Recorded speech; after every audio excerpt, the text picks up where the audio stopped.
বিসমিল্লাহির রহমানির রহিম। বন্ধুরা সবাই কেমন আছো? ভালো আছো?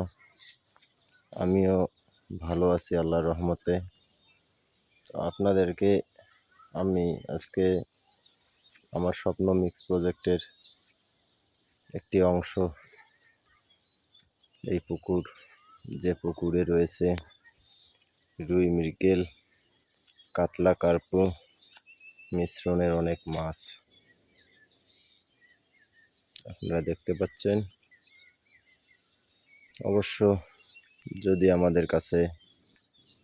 আমার কাছে কেউ আসেন যে ভাইয়ের প্রজেক্ট দেখে এসে হয়তো খুব ভালো লাগবে।